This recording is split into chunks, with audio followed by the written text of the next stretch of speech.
হরে Krishna. 2025-এর 12ই June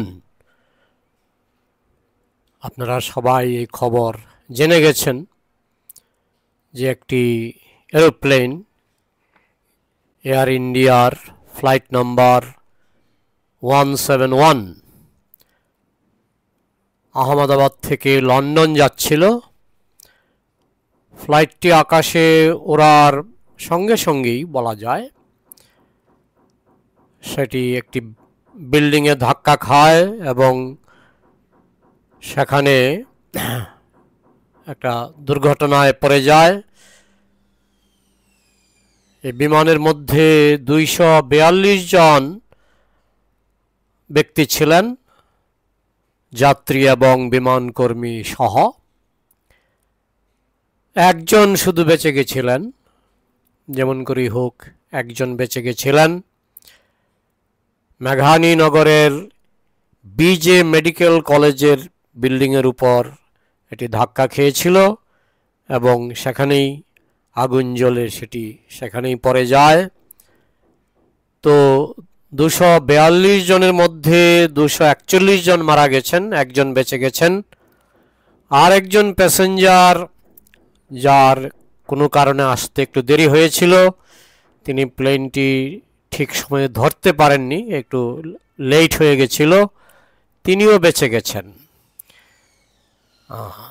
তো এইভাবে এছাড়া যে বিল্ডিংয়ে ধাক্কা খেয়েছিল সেখানে এমবিবিএস ছাত্র 4 জন মারা গেছেন এবং আরও ডাক্তারের আত্মীয় স্বজন সেখানে আরও 4 জন, মোট 8 জন মারা গেছেন।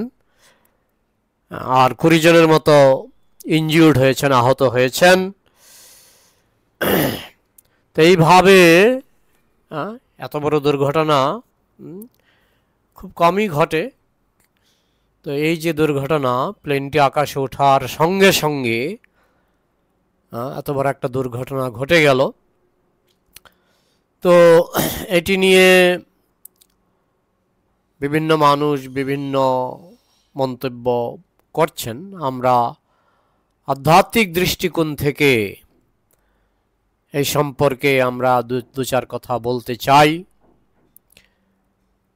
এখানে আমরা সনাতন সিদ্ধান্ত এবং ইসলামিক মুসলিম শাস্ত্র অনুসারে তাদের কি সিদ্ধান্ত নিয়ে আমরা একটা তুলনামূলক আলোচনা করতে চাই এবং নাস্তিকরা কি ভাবেন সেটা নিয়েও আমরা একটু আলোচনা করতে চাই।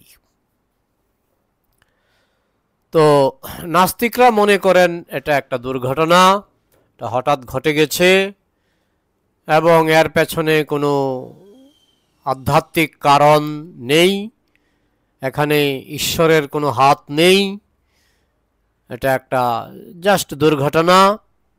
এখানে ভালো মানুষও মরেছে, খারাপ মানুষও মরেছে, যারা পুণ্যবান তারাও মরেছে, যারা পাপী তারাও মরেছে, শিশু কিছু মারা গেছে। শিশু তো মানে তারা তো আর কি পাপ করেছে, তারা তো কোনো পাপ করেনি। এই বেশিরভাগ নাস্তিকরা মনে করে যে এটা একটা আকস্মিক ঘটনা, এর পেছনে পাপ পুণ্যের কোনো সম্পর্ক নেই, এটা ঘটে গেছে, হঠাৎ করে ঘটে গেছে। এরকম দুর্ঘটনা মাঝে মধ্যেই ঘটে এবং এর পেছনে কোনো আধ্যাত্মিক ব্যাখ্যা নেই। যারা সনাতন ধর্ম অবলম্বী, আমরা কর্মবাদে বিশ্বাসী, তো বলতে পারেন যে শিশুগুলি কি খারাপ কর্ম করেছে? হ্যাঁ, অনেকে হয়তো খারাপ কর্ম করেছে, যারা পূর্ণবয়স্ক তাদের পাপ পুণ্যের বিচার হতে পারে। তার মধ্যেও অনেকে হয়তো সুন্দর জীবনযাপন করছে, তেমন কোনো পাপ করেননি, তাহলে কেন সেই প্লেন দুর্ঘটনায় মারা গেল? তো এইভাবে আমাদের সনাতন ধর্মের ব্যাখ্যা হলো যে শিশুগুলি যে মারা গেল, এদের পূর্ব জন্মে এদেরও কিছু পাপ সঞ্চিত ছিল। যদিও শুনতে খারাপ লাগে, কিন্তু এটাই আমাদের শাস্ত্রের ব্যাখ্যা। এবং যে সমস্ত মানুষ মারা গেছে তাদের অনেকেই সমাজে ভালো মানুষ বলে পরিচিত। তো হ্যাঁ, তাদের মধ্যে দু একজনের নাম আমি শুনেছি যাদের সম্বন্ধে কিছু কলঙ্ক আছে। তো যাই হোক, এখানে পাপী এবং নিষ্পাপ আমরা দেখছি একই এরোপ্লেনে পাপী নিষ্পাপ দু ধরনের মানুষই উঠে। তো এখানে নিষ্পাপ মানুষগুলি কেন মরলো, শিশুগুলি কেন মরলো, এইভাবে একটি দুঃখজনক দুর্ঘটনার মাধ্যমে, ভয়াবহ দুর্ঘটনার মাধ্যমে। স্বাভাবিক মৃত্যু অনেকটা সহ্য করা যায়, কিন্তু এইভাবে একটা বিমান দুর্ঘটনায় যে মৃত্যু, ভয়াবহ মৃত্যু। হ্যাঁ, নাস্তিকরা তারা বলবে এটা এমনি এমনি হয়ে গেছে, আর পেছনে কোনো পাপ পুণ্যের কোনো প্রসঙ্গ আনা উচিত নয়। কিন্তু আধ্যাত্মিক ব্যাখ্যায় আপনাকে পাপ পুণ্য আনতেই হবে, কারণ নিষ্পাপকে ভগবান কখনো শাস্তি দেন না। এটা হলো সনাতন শাস্ত্রের ব্যাখ্যা, যে ভগবান যখন কাউকে শাস্তি দেন তার পেছনে কোনো না কোনো পাপ থাকেই। বলে ভালো মানুষ যে মারা যায় না, সেটাও তো আমরা পাপের কারণেই জেলখানায় এসেছি। এই জড়জগৎটা হচ্ছে জেলখানা, এখানে আমরা পাপের কারণেই এসেছি। তাই আমরা যেভাবেই মরি না কেন, এগুলো আমাদের পাপের ফল। এমনকি স্বর্গের দেবতারাও যে মারা যায়, সেটাও পাপের ফল। তো এইভাবে পাপের ফলে মৃত্যু যন্ত্রণা হয় বটে, কিন্তু দুর্ঘটনাজনিত যে মৃত্যু সেটা তো ভয়ানক, সেটা তো সবার হচ্ছে না। সব শিশু তো আর প্লেন অ্যাক্সিডেন্টে মরে না, সব মানুষ আর প্লেন অ্যাক্সিডেন্টে মরে না। একটা হচ্ছে স্বাভাবিক মৃত্যু, আর একটা দুর্ঘটনাজনিত মৃত্যু। তো এই নিয়ে সনাতন শাস্ত্রের ব্যাখ্যা হচ্ছে জন্ম জন্মান্তরে আমরা যে পাপ করি সেইগুলি আমরা অনেক সময় সেই পাপের ফলে আমরা দুর্ঘটনায় মৃত্যুবরণ করতে পারি। সরি, এটা হচ্ছে সনাতন শাস্ত্রের ব্যাখ্যা। এখন বলতে পারেন সব পাপই কি করে একসঙ্গে জমায়েত হলো, আবার একজন বেঁচেও গেল, একজন না দুজন বেঁচে গেল। একজন অ্যাক্সিডেন্টের মধ্যে প্যাসেঞ্জার ছিলেন, বেঁচে গেলেন। আরেকজন প্যাসেঞ্জার দেরি করে এসেছিলেন, তার ফ্লাইট ধরতে দেরি হয়ে গেছিল। তো দেরি হলে আমরা সাধারণত বিরক্ত হই, দেরি হয়ে গেছে। কিন্তু ভগবান অনেক সময় এরকম এরকম মানে বিলম্বের মধ্যেও অনেক সময় অনেক সুখবর নিয়ে আসেন। তো ওই যে যাত্রী দেরি করে এসেছিলেন, যে কোনো কারণেই হোক, ট্রাফিক জ্যামের কারণে তার দেরি হয়ে গেছিল, এটা কিন্তু তার পক্ষে একটা অত্যন্ত সুখবর। যে সে ফ্লাইট মিস করেছে, এটা তার পক্ষে একটা অত্যন্ত সুখবর। ভগবান যা করেন মঙ্গলের জন্যই করেন। এখন দুজন বেঁচে গেছে, একজন যে ফ্লাইট মিস করেছে, লেট করে এসেছে, আরেকজন বিমানেই ছিলেন। তিনি কি করে তার মানে জানালা দিয়ে, দরজা দিয়ে কি করে বেরিয়ে গেছেন, এবং তিনি পরে দেখতে পেলেন যে তিনি বলতে গেলে সম্পূর্ণ সুস্থই ছিলেন। কিছুক্ষণ পরেই তিনি অজ্ঞান অবস্থা থেকে উঠে হেঁটে চলে গেলেন। এটা ছবি দেখায়, আমরা ইউটিউবে দেখেছি কিভাবে তিনি হেঁটে চলে যাচ্ছেন সুস্থ। দু একটা দাগ পড়েছে মুখে, কিন্তু তিনি সুস্থ। তো এই যে একটা লোক মারা গেল না, একটা প্যাসেঞ্জার লেট করে এসেছে বলে বেঁচে গেল। তো যারা নাস্তিক তারা বলবে সবই আকস্মিক, সবই আকস্মিক, কোনোটার পেছনেই কোনো কর্মগত যোগাযোগ নেই, পাপ পুণ্যের কোনো যোগাযোগ নেই। কিন্তু সনাতন শাস্ত্রে বলা হয়েছে যে পাপ পুণ্য ছাড়া আমরা এইভাবে এই যে বিভিন্ন রকমের ফল, কেউ কষ্ট পেয়ে মরে, কেউ মৃত্যুর হাত থেকে যেমন বেঁচে গেল দুজন, তো এগুলি পাপ পুণ্যের ফল বলেই আমাদের সনাতন শাস্ত্রে বর্ণনা করা হয়েছে। তো এখন বলতে পারেন শিশুরা কি পাপ করলো? না, শিশুরা তাদের পূর্বজন্মে পাপ করেছে। আর আরেকটা প্রশ্ন হতে পারে যে সব পাপই কেন এক প্লেনে চড়লো? এটাই তো ভগবানের হাত।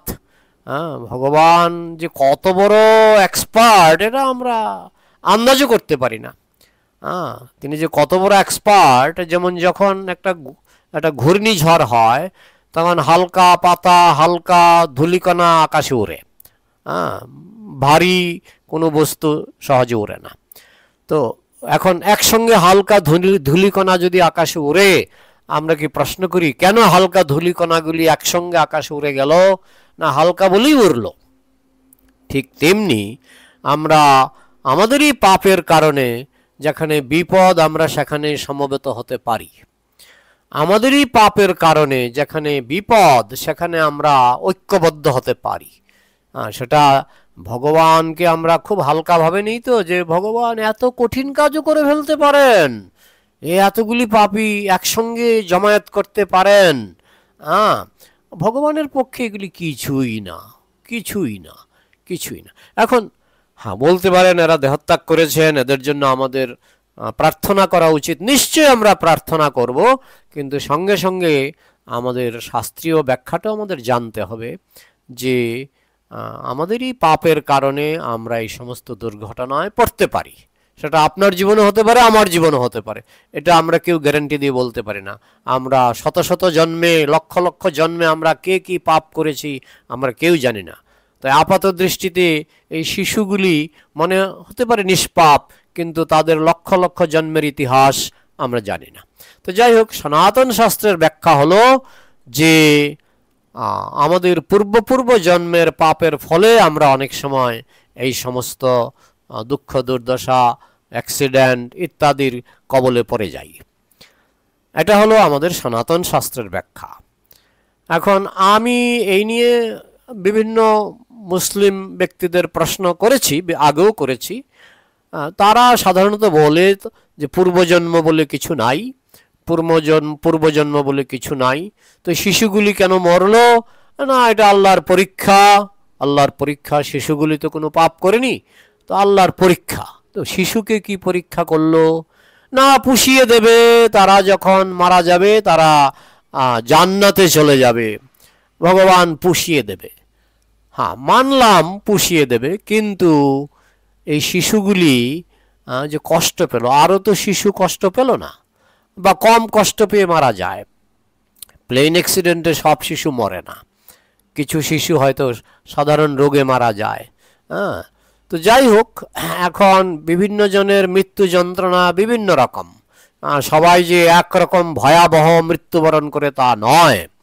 এখন এই শিশুগুলি যে মরলো, এটা নিয়ে ইসলামিক স্কলার যারা মুসলিম পণ্ডিত তারা কি বলেন? না, তারা আমি যেটুকু জিজ্ঞাসাবাদ করে জানতে পেরেছি যে শিশুগুলি নিষ্পাপ, তবে তারা কেন এই দুর্ঘটনার কবলে পড়লো? আরও তো হাজার শিশু, লক্ষ শিশু, কোটি শিশু আছে, সবাই তো এইভাবে ভয়াবহ দুর্ঘটনায় পড়ে না। কেন কয়েকটা শিশু আবার দুর্ঘটনায় পড়ে, বিমান দুর্ঘটনায় পড়ে মারা গেল? না, এটা আল্লাহর ইচ্ছা, তারা নির্দোষ নিষ্পাপ শিশু, কিন্তু আল্লাহর ইচ্ছা, আল্লাহ পুষিয়ে দেবে, আল্লাহ পুষিয়ে দেবে, তাদেরকে জান্নাতে পাঠিয়ে দেবে। তো এটা হলো মুসলমান ব্যাখ্যা। এবং আর বাকি লোকগুলি যে মারা গেল, বয়স্ক লোকগুলি, না, তাদেরকেও আল্লাহ পরীক্ষা করছে, কিংবা এই জন্মের কিছু পাপের ফল দিয়েছে, কিংবা পরীক্ষা করছে। তো এইরকম ব্যাখ্যা তারা করে থাকে।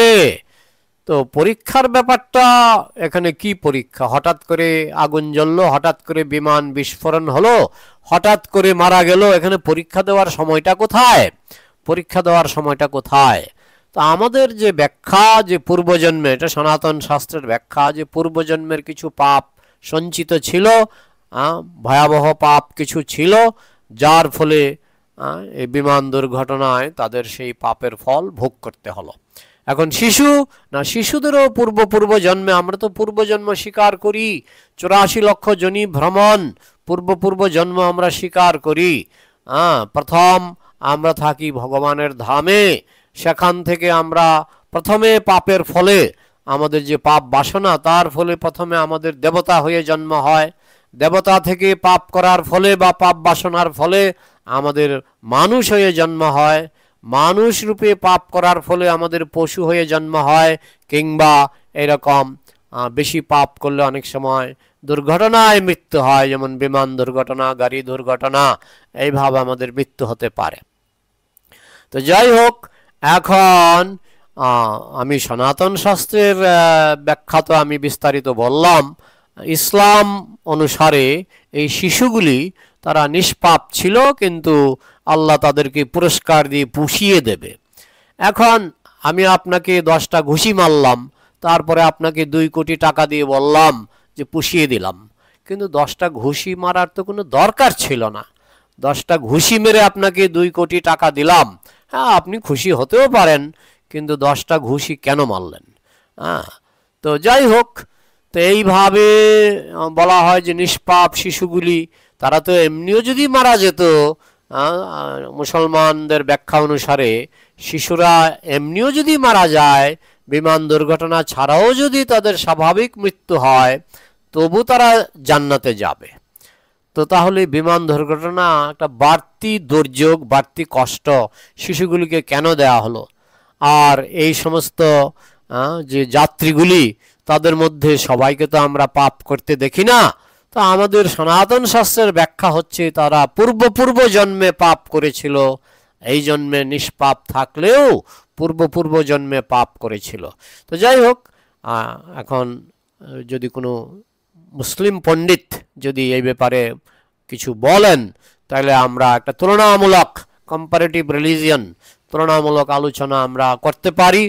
তো যাই হোক, তো আমাদের সনাতন শাস্ত্রের ব্যাখ্যা হলো আমরা যদি খারাপ কর্ম করি পূর্বজন্মে, এই জন্মে নাইবা হলো, এই জন্মে হয়তো ভালোই চলছি, পুণ্য কাজই করছি, ভালো কাজ করছি, কিন্তু পূর্বজন্মে যদি খারাপ কর্ম করি তাহলে কিন্তু আমাদের এরকম দুর্ঘটনার কবলে পড়তে হতে পারে। তো যাই হোক, এটা আমাদের সনাতন শাস্ত্রের ব্যাখ্যা। আমি প্রসঙ্গক্রমে মুসলমান শাস্ত্রের ব্যাখ্যাটাও কিছুটা যা শুনেছি তা বললাম। যদি কোনো সুন্দর এবং নতুন ব্যাখ্যা থাকে, মুসলমান পণ্ডিতদের আমি অনুরোধ করব আপনারা আপনাদের ব্যাখ্যাটা শোনাবেন। হরে কৃষ্ণা।